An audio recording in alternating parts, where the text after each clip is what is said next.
পাটিসাপটার জন্য ক্ষীরটা রেডি করে নেব। সবার প্রথমে কিছুটা জল দিলাম। এই জলটা কিন্তু অলরেডি গরম হয়ে গেছে।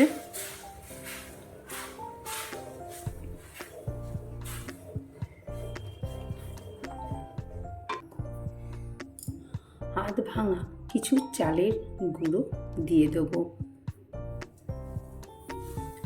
এখানে 1 কাপ চালের গুঁড়ো আছে। এটাকে ভালোভাবে নেড়ে নেব।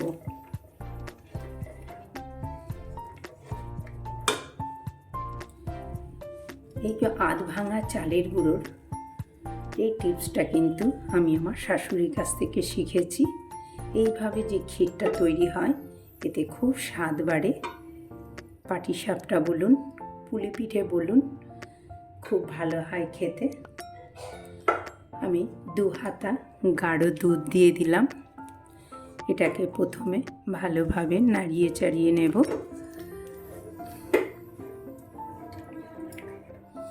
এই ডেলা পেকে গেছে, এটা অসুবিধা নেই, সব ছেড়ে যাবে।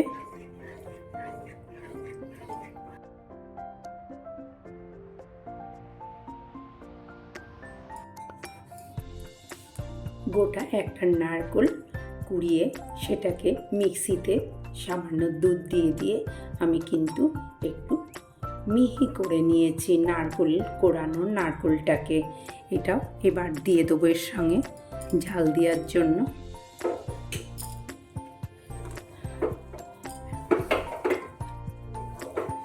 দুটো একসঙ্গে ভালোভাবে জাল দেওয়ার পর দেব গুড়।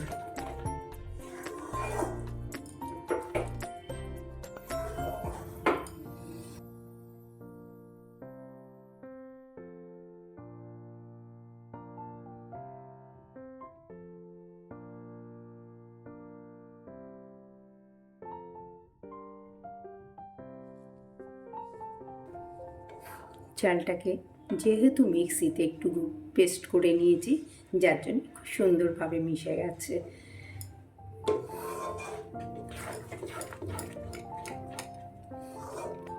এর সঙ্গে 300 গ্রাম পাটালি গুড়টা দিয়ে দেবো।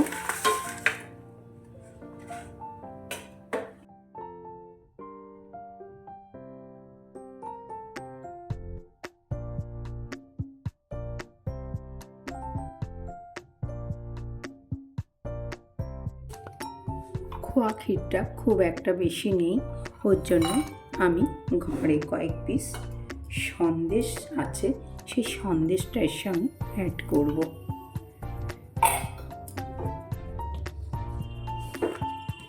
এর সঙ্গে জাল দিতে দিতেই কিন্তু সব গলে যাবে।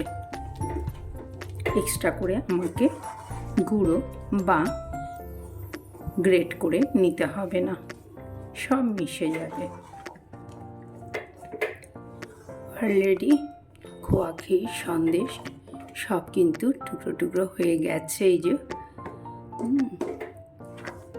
আমি এই সব কিছু একসঙ্গে করার কারণটা কি বলুন তো, আমার ছেলে মেয়ে কিন্তু ক্ষীরের পাটিসাপটা বা পুলি পিঠে কোনোটাই ভালো খায় না। খোয়া ক্ষীর আমি এর মধ্যে দিলে বা সন্দেশ খোয়া ক্ষীর দিয়ে যদি আমি দুধ দিয়ে করি, এটা আমার ছেলে মেয়ে খুব ভালো খায়। অনেকেই দেখবেন ক্ষীরের পিঠেটা অতটা ভালো খেতে পারে না, তাদেরকে এইভাবে করে দিন, ওরা ভীষণ ভালো খাবে। এইটা আমি কিন্তু 100% গ্যারান্টি দিয়ে বলতে পারি। আমার এই ক্ষীরের পদ্ধতিটা অনেকেরই খুব ভালো লেগেছে, তারা কিন্তু জানতে চেয়েছে। ফোন করেও জিজ্ঞাসা করে অনেকে যে পিঠের ক্ষীরটা তুই কিভাবে করিস, বা তুমি কিভাবে করো, বা কিভাবে করেন, এইভাবে অনেকেই আমাকে প্রশ্ন করেছে।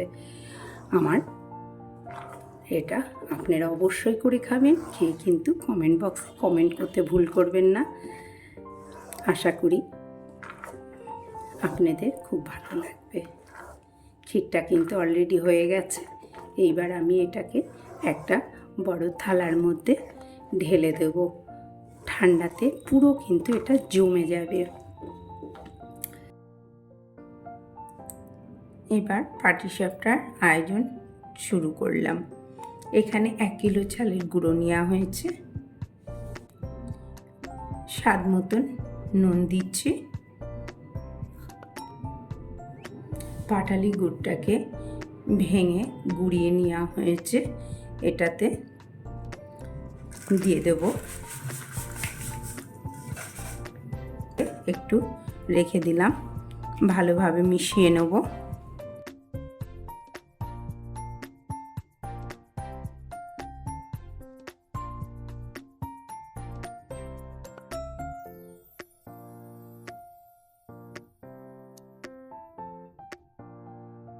লিকুইড দুধটা দিয়ে এই ব্যাটারটা পুরো তৈরি করব আমি।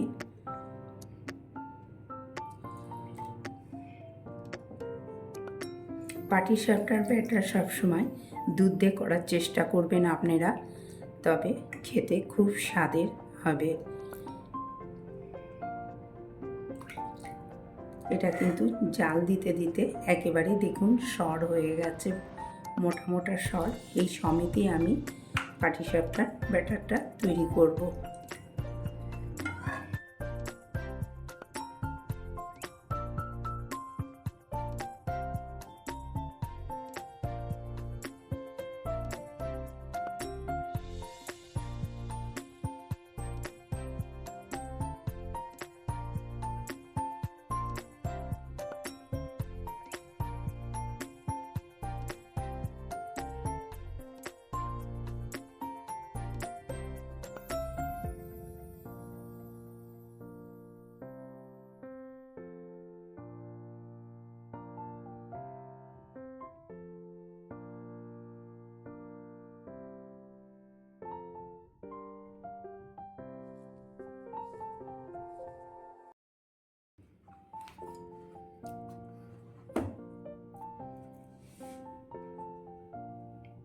এবার আবার কিছুটা ব্যাটার দেব।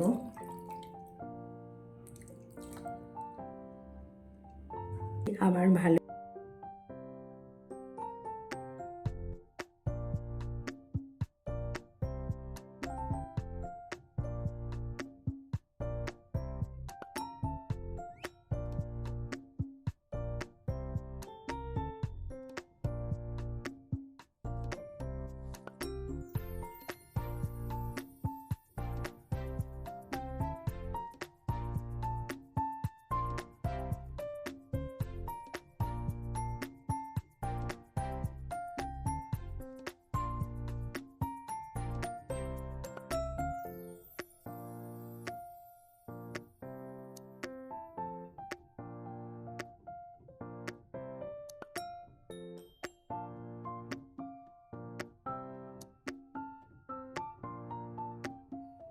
ওভেনে একটা ননস্টিকের ফ্রাই প্যান বসিয়ে দিয়েছি। এটাকে একবার সর্ষের তেল বা রিফাইন তেল দিয়ে ভালো করে একটুখানি মাখিয়ে নেবেন। এটা কিন্তু অ্যাকচুয়ালি মা, দিদিমা, ঠাকুমারা বেগুনের ভোঁটা দিয়ে করতেন।